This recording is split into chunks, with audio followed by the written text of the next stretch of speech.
throughout my childhood, I've been a kind of person who is just there trying to gain everything on my own because there's no love. Even the father refused to show his own love. You know, I'm the kind of person who grew up losing my twin brother, you know, and my father never cared about me, anything. So it became a very big war. At a point, I have no option to face him because he never cared. So there are several times I've talked to Pastor Shola. So the thing continued like that. I'll call my dad because Pastor Shola said I should try and connect. He don't care. He don't want me around. I just told Pastor Tosin, this year I want to go for an encounter just for a particular stuff. I need to deal with some issues. So when I got there, during the time of ministration, I talked to Pastor Emeka. Pastor Emeka said, the first thing, before that, they were talking about forgiveness. I left the hall because you don't have to tell me something has been eating me up, you know. I left the hall. When I came back, we are having a breakout time. Pastor Emeka said, just so. After talking to him, he said, I have to forgive her. You know, what you don't have, you can't give.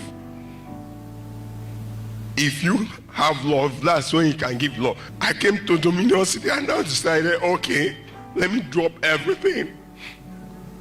But it continues like that. It lingers to a point. The only person I can talk to that listens to me is my grandma. Sir, thank you for what you did in Manhattan, the money you gave me. She fell sick, I went down to Enugu, so I told you. When I got there, no money for her. And nobody was there. My dad saw me, was like, what are you doing here? My stepsister was the only person that once it, my dad she reacted to. She would just come in between.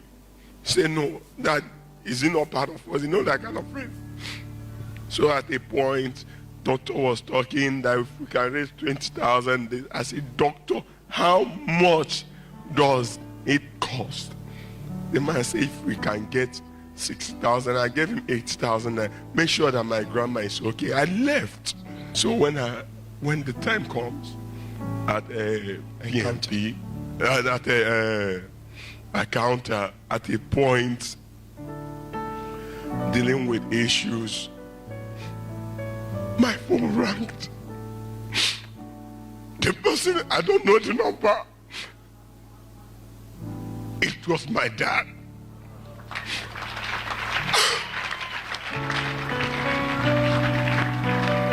So when he called, I asked, how do you get my number? Who is this?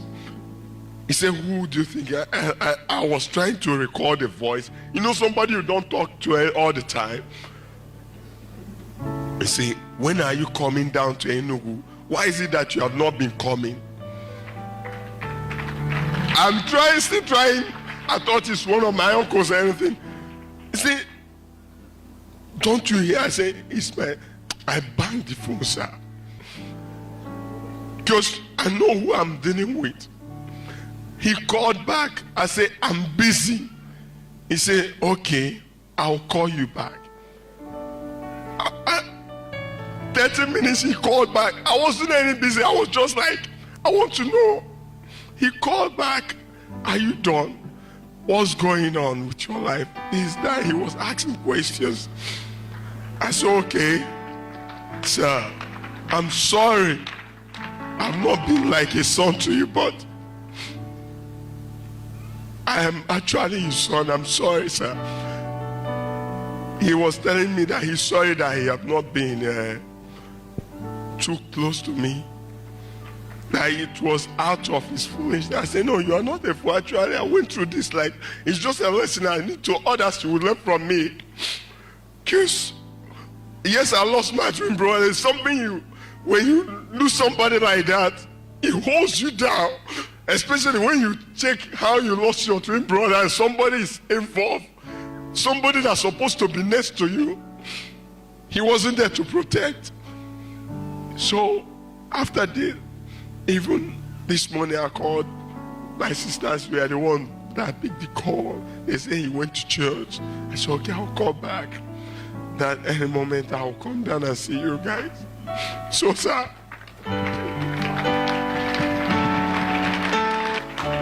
Do you people see why we have armed robbers, criminals, ritual murders? What causes that is a wound in the human soul called rejection. Sometimes it starts even in the womb.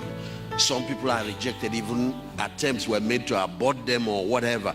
But the human spirit picks it. Other people, maybe as they are being brought up. When a soul is wounded and does not believe that anybody cares, usually too, they don't believe that God cares. It brings out, it turns a human being into a beast. It disfigures a human being.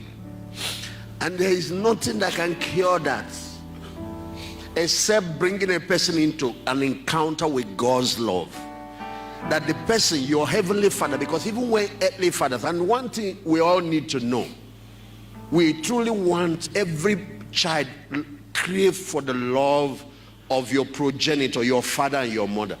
But sometimes, just like you said, you can't give what you don't have. When they were not raised with love, they can't give it. You don't know what they went through. Can you imagine if you are not healed, you marry and start raising children? The children will suffer again. That woman too will suffer because you will be cold. You won't, if she's going to you won't care. You can even do anything to her and not care because it's just not there. But the children will be, wondering what is wrong with my dad, not knowing what you have been through. That man that was not able to give you love has been through things too. He might get to tell you one day, he might never get to tell you, but the truth is, wounded people wound people. Hurting people hurt people. You don't know what happened in his own life that made him like that.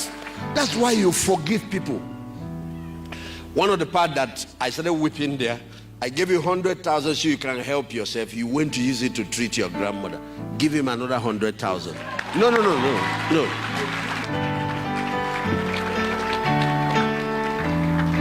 I'm even going to make it more serious now. Give him 500,000. I wanted to go and start a business with it. He needs to start a business, start something that I'm very serious about it. No, let me tell you a secret. Let me tell you what I'm working at. Let me tell you what it is. Let me tell you what I'm working at. Let me tell you what it is. Can I explain something to you?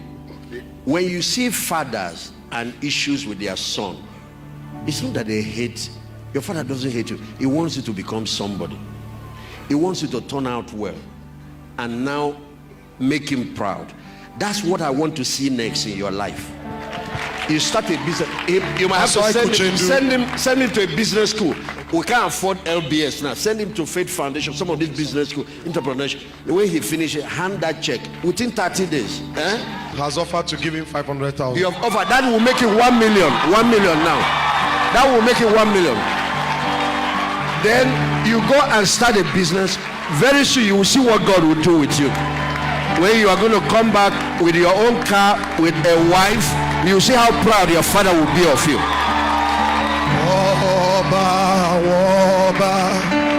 Kabiyesi, only you can do these things. There is no one else like you.